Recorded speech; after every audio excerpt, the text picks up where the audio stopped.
Hey, what's going on, guys? Welcome back to the channel. As you can see, we are straying far from the theme of my channel, but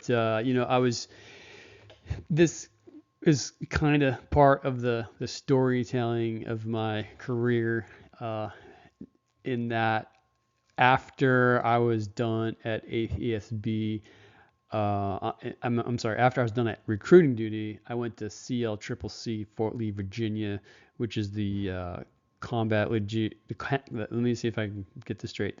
The Captain's Logistics Career Course, Combat Logistics Captain's Career Course, something like that. You can Google it at Fort Lee, Virginia. So after recruiting duty, I went straight to this 6-month Resident PME school. And during this, we had to do a mission command brief where we had to pick someone and study them and write about the mission command principles according to Army Doctrine. Remember, this was an Army school. And so I thought it'd be cool to pick Chesty Puller, and you'll see why they call him Chesty later in the slideshow. But if you don't know, he's a legend in the Marine Corps. We had to wish him good night every night at OCS. You would smack your bed twice, clap your hands twice, and then say good night, Chesty, wherever you are, and then everyone go to bed. And I'm pretty sure they do that at boot camp too. But like a lot of things, as you can see, I like to dive into things myself, and I wanted to see for myself what was this legend of Colonel Chesty Puller all about. He ended up retiring later as a lieutenant general. But so I did lots of research on this paper, and for the most part, I'm just going to read the paper, and I'll try not to interrupt with whatever extra commentary I might have. But we had to write this paper, and we had to compare a leader's mission command principles in accordance with the Army Doctrine, ADRP, SIG-TAC 0. Again, I like to dive into things myself, so I picked Chesty, and I didn't realize how much criticism actually there exists towards Chesty Puller. Again, this guy is a legend. You're taught that he is a legend in the Marine Corps, and the fact that someone would have something negative to say about him blew my mind at first. But I'm going to read this paper. And first, before we get into the paper, though, again, Lieutenant General Lewis Chesty Puller, he retired as a lieutenant general. He started off as an enlisted man in 1918 during World War I. He was commissioned in 1919, so only a year later, and retired in 1955. So he had quite the long career in the Marine Corps. Many campaigns and wars, as you can see. And he was from Haiti, Nicaragua, China. He was wounded at Guadalcanal, which comes into play in my paper. And obviously, this battlefield study is about him at Peleliu. And so I am just going to read my paper, and maybe you learn something. Here we go. Violent, unrelenting, grinding battles of attrition during the Pacific during World War II provide many examples of leadership we still can learn from today. Lieutenant General Lewis Chesty Puller fought in the Pacific as a colonel and commanding officer CO of the 1st Marine Regiment during the Battle of Peleliu in September of 1944. The Marine Corps regards Puller as a legend. He earned a Legion of Merit during this battle, an accomplishment not typically subject to criticism. However, no human is immune from mistakes, so it is vital that his legacy is studied for both its successes and failures. Army Doctrine Reference Publication 6-TAC 0 describes military operations as, quote, complex human endeavors characterized by the continuous mutual adaptation of give and take, moves and countermoves. Excuse me. Commanders must adapt in an evolving operational environment and continuously apply all the principles of mission command in order to be successful. The first Marines ultimately failed at Peleliu because Puller was not able to consistently balance the principles of mission command. Puller was a seasoned Pacific Campaign veteran when he assisted in planning and assaulting Peleliu on September 15, 1944. Prior to D-Day, he demonstrated a deep concern for the operation despite the pre-invasion naval bombardment. Major General Rupertus, 1st Marine Division commanding general, estimated that the battle would be over in 2 days, but Puller was not as optimistic. He predicted that Peleliu's cost would be grim. Although the number of Marines landing on the island seemed sufficient to most planners, Puller knew that only about a third of the 27,000 Marines invading the island were trained infantry and would do the fighting. Additionally, drawing on his experience and knowledge of the enemy's ability to fortify their positions, he was not confident that the naval bombardment softened the island sufficiently. So a lot of these Pacific islands are made of lava rock, coral, things like this. So the Japanese would bunker down inside, and like for example, at Iwo Jima, I think they started to learn they bombarded it for a while, but the bombs didn't do anything. Puller painstakingly pored over maps to prepare for this invasion and realized that a ridge provided the Japanese the opportunity for firing along the length of the landing beach. He identified this to the Navy for careful pre-invasion bombardment. 2 days prior to the assault, the Navy declared, quote, "There were no more targets on Peleliu worthy of fire. All destroyed. Have ordered bombardment to cease, awaiting arrival of transports," unquote. Puller never followed up with the extent and or effectiveness of the bombarding at this particular area, and the Navy, quote, inexplicably left it untouched, unquote. The Navy drastically overestimated the bombardment's effectiveness. This area of the island became known as the Point. 157 Marines out of a company of 235 died fighting for it, an extremely gruesome footnote to the Battle of Peleliu. That's a lot. 157 Marines out of a company of 235, so well over half died fighting for this one spot on Peleliu. Puller clearly lacked confidence in the pre-invasion bombardment of Peleliu. Why would he tell Marines that Peleliu would be a quick operation, one where they would only need to police it up with bayonets? Puller made the impending operation sound more like a working party than the gruesome battle it became. Why would he not tell any of his younger officers of his, quote, forebodings?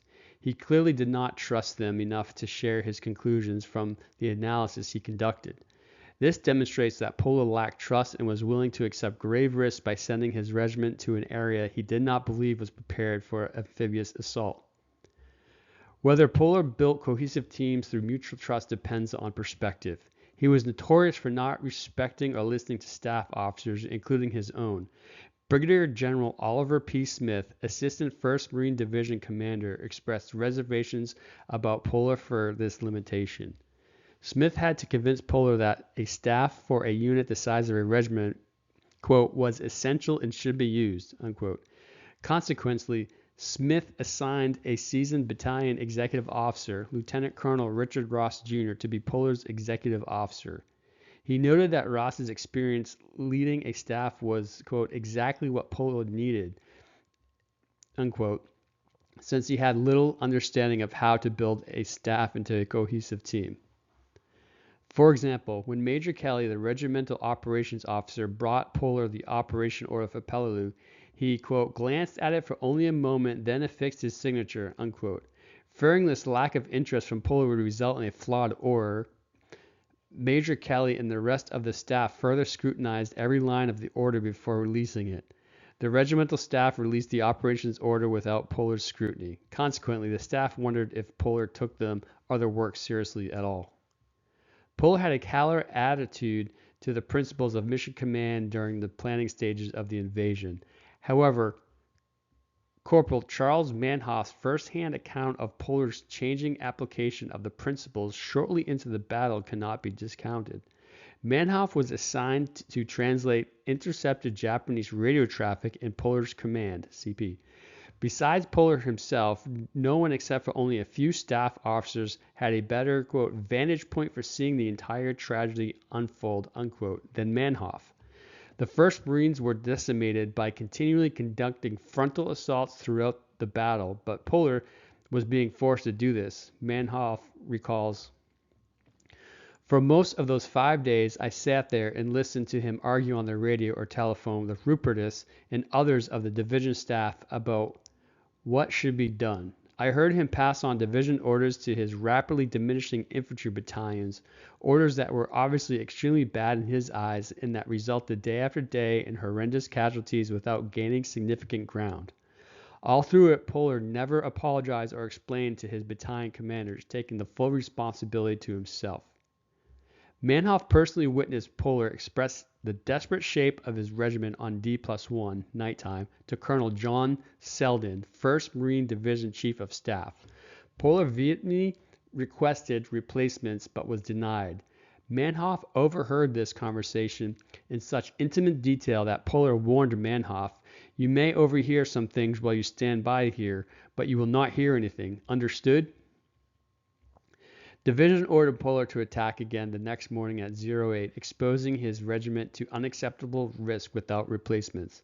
Polar asked Selden for non-infantry Marines on the beach to replenish his depleted units to mitigate risk, but was denied. Polar's response was, quote, "Give them to me, John, and by tomorrow night they will be trained infantry," unquote. Division infuriated Polar by denying his request. He was confident that he could build these Marines into a cohesive team with his infantry, even though they were from different sections with different duties. He called on Manhoff to escort him through the dark to the 1st and 2nd Battalion CPs so he could order the commanders to attack again at 08 the next morning. Polar and Manhoff arrived at 1st Battalion CP about an hour after leaving the regiment CP. Polar stressed to Major Ray Davis, 1st Battalion CO, that everybody will be used. Cooks, quote, "Cooks, bakers, clerks, typists, everybody. There are no replacements available for tomorrow," unquote. Polar and Manhoff slipped off into the night to find 2nd Battalion CP, where he had the same conversation with Lieutenant Colonel Russell Honsowitz, 2nd Battalion CO. Polar further demonstrated multiple mission command principles during these events. First, he wanted to build cohesive teams between his infantry and support Marines.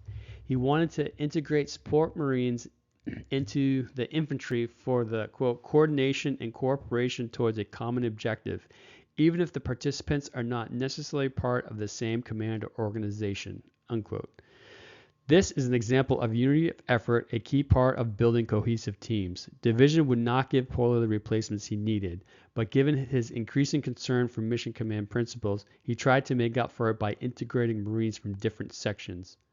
Polar was not able to demonstrate all the mission command principles to a level he wanted, so he controlled the principles he could. Why would Polar risk traveling on foot at night when he could just have easily used his radio to give this order?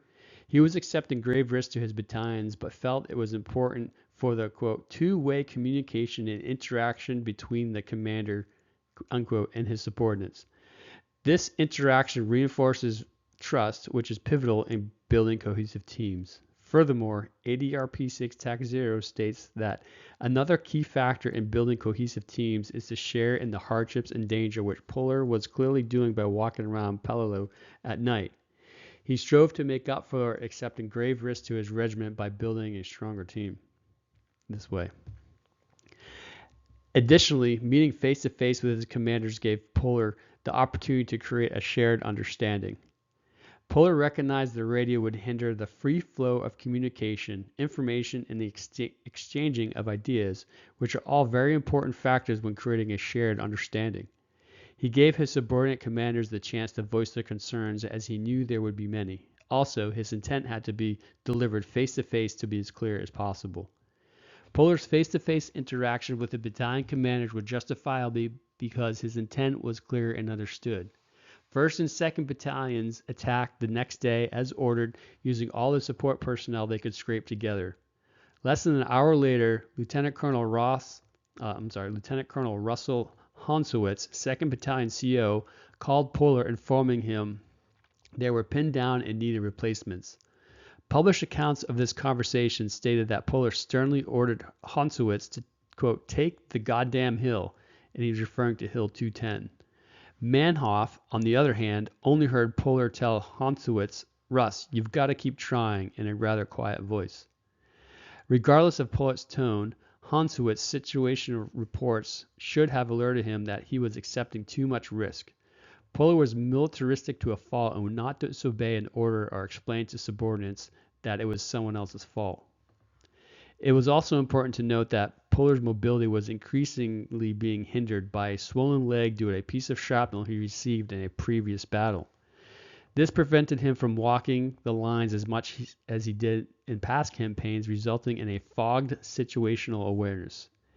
His wound notwithstanding, Poehler strived to make his presence felt up front where his CP was often within reach of effective small arms fire. A reporter observed his Marines would, quote, follow him to hell. Similarly, Hansowitz recalled, quote, his men loved him. They'll do anything for him, and they'll see him up there poking around where he shouldn't have been. Hell, goddamn old man's up here. Let's go, unquote. However, this view of Poehler at Peleliu was not universal. Orders to continue frontal assaults every morning from Rupertus continued with lethal predictability. Poehler demonstrated great attention to mission command principles during the night of D+1, but he started to neglect them once again. One of Poehler's most ardent critics is Captain Everett Pope, Charlie Company Commander in 1st Battalion. He provides a unique perspective on Poehler's inability to develop a shared understanding by not providing a clear commander's intent and his willingness to accept grave risk. Poehler ordered Pope to take Hill 100, located northeast of Bloody Nose Ridge, on September 19th. Pope's 90 Marines began the assault but were turned back by machine gun fire. A second attempt seized the hill, but the company was forced to withdraw the next day due to, quote, withering fire at point-blank range. He later recalled, we're talking about Captain Pope, I had no use for Poehler. He didn't know what was going on, and why he wanted me and my men dead on top of that hill, I don't know. Major General Roy Geiger, 3rd Amphibious Corps Commanding General, sensed that he was not getting a clear picture of the state of the 1st Marines, so he personally visited Poehler's CP on September 21. Geiger found Poehler in a condition that hardly resembled a regimental commander. Poehler was filthy and had no shirt on, unlaced boots, and suffering from a terrible limp. Their private conversation was heated and brief. Poehler seemed very tired and was unable to give a clear picture of his situation. His inability to create a shared understanding of the tactical situation resulted in Geiger ordering Rupertus to replace Poehler's regiment with the 81st Army Division. Poehler always had his CP very far forward, but Peleliu was different in that his mobility was hindered. Consequently, he was not able to create a shared understanding at this point in the battle, resulting in confusion in the regiment. Geiger recognized that Poehler could not exercise disciplined initiative at this point in the battle. His entire regiment was going to face, quote, total extinction without drastic intervention. The battalion's casualty rates were 71%, 56%, and 55% for the 1st, 2nd, and 3rd battalions respectively. To further illustrate Poehler's credulous view of his regiment's perilous situation, he ordered Marines to prepare to go back into the fight when they reached the rear. Poehler failed to adequately balance mission command principles during the operation, resulting in extremely high casualties and a premature relief of his command. The Marine Corps cannot simply revere leaders without fully studying their failures as much as they celebrate their successes. Poehler's lead from the front style continues to be the most influential example of battlefield leadership in the Marine Corps today. However, the events that transpired on Peleliu in September of 1944 serve as a warning to combat leaders that a consistent balance of mission command principles must be demonstrated in order to be successful. Poehler failed at Peleliu because his application of the principles of mission command ebbed and flowed as the battle progressed. Consequently, he controlled the principles he could when he was not able to effectively balance all of them. Years later, Polar admitted that he could not balance following orders with accepting prudent risk. Quote, it, meaning Peleliu, was more or less a massacre. There was no way to cut down losses and follow orders, unquote. The 1st Marines suffered a staggering 1,746 casualties when it was relieved on September 22nd. The most important lesson to be learned from Polar at Peleliu is that all mission command principles must be balanced effectively for the duration of an operation in order to be successful. So that was my paper. I felt like it was more than 11 pages or 8 pages, whatever it turned out to be. But I worked hard on it. I read entire books to get the best picture of the battle that I could. And I don't quite remember, but I guess we had to put together a PowerPoint, and we must have had to deliver it, but I don't remember.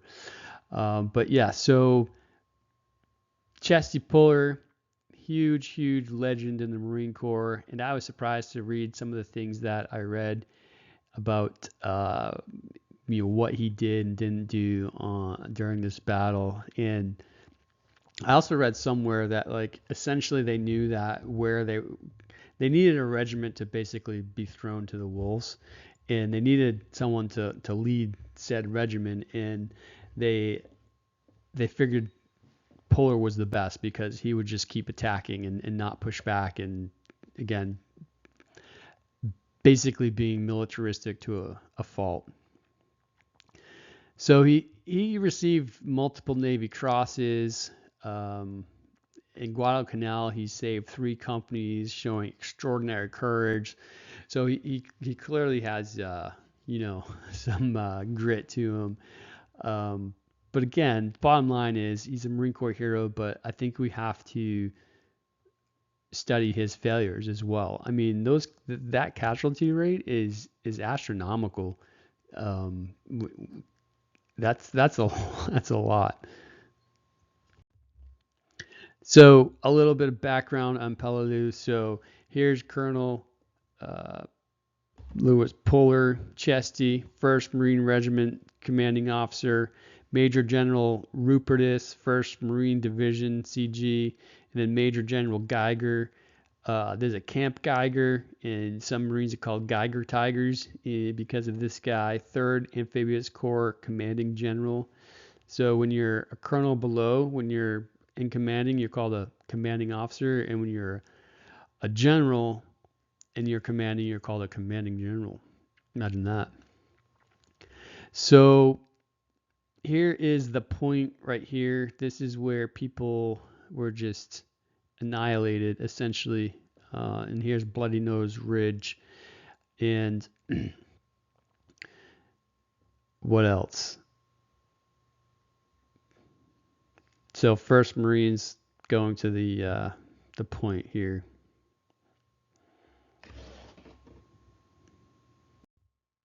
This is just a picture of it that I found online.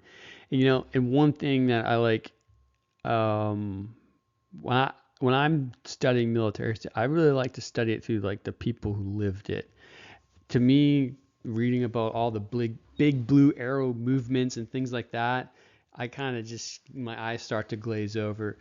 And I really found this character pretty interesting. So he was a corporal at the time. So you can imagine being a corporal running around the battlefield with a full-bird colonel. Yeah, you're going to see and hear things that, you weren't expecting.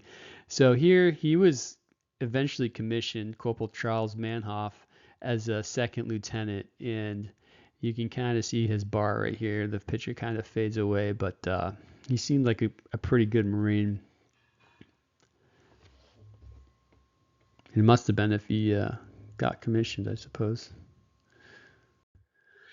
And then we learn about Captain Everett Pope. So he ended up getting the Medal of Honor, and he had a lot of bad things to say about Puller. So again, he did not understand why Puller kept ordering him to do the things that he was ordering him to do. And he said why Pillar wanted me and my men dead up on that hill, he wouldn't know. But Pillar wasn't the one to push back on orders. That wasn't his style. His style was to just keep attacking, frontal assaults, and that got a lot of people killed. And that's the criticism essentially on Pillar during this battle. And he was told to attack and take Hill 100 without a clear reason. So the commander's intent in operational orders is very important. It's essentially the why you're doing something. And if once you understand the why, you can formulate other ways to attain that intent. So Pope's company dwindled to less than a dozen Marines and retrograded. Later the same day, Pillar ordered Pope to seize the hill with less than a squad of Marines. These orders were canceled due to intervention by his battalion. So essentially, there's the company, and then there's the battalion level, then there's a regiment. So there's like this layer of command between Captain Pope and Colonel Pillar. And the battalion said no. So the battalion started to push back on Pillar.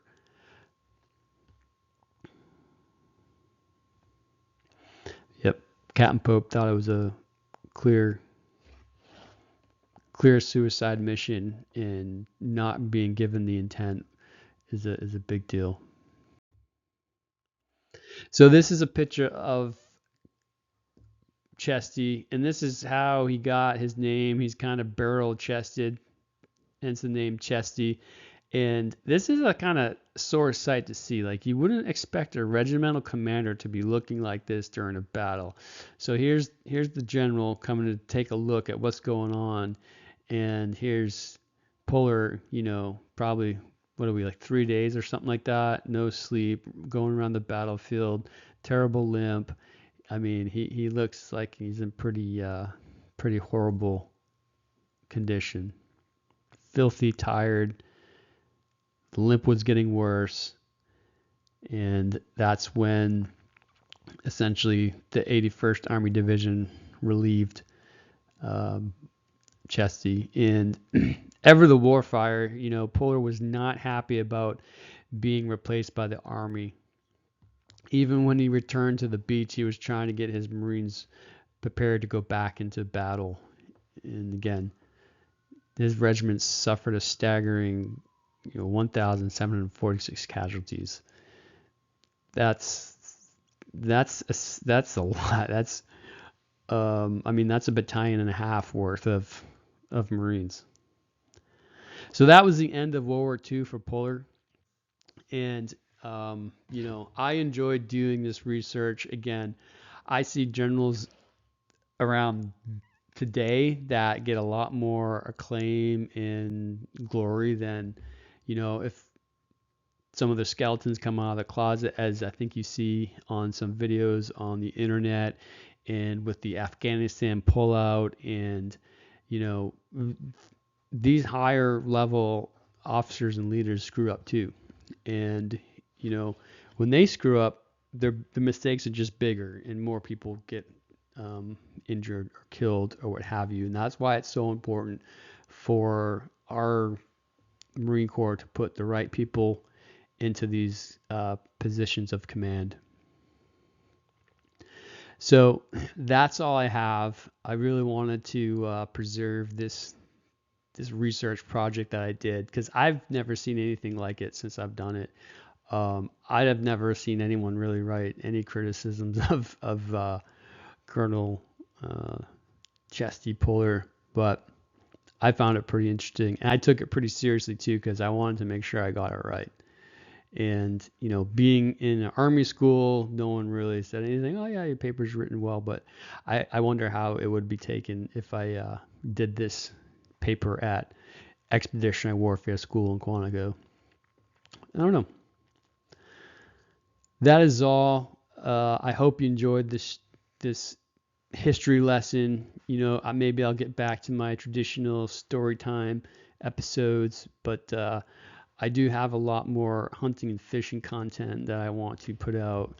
I've just been busy. But anyways, remember, kill something, drag it back to the cave, and eat it. See ya.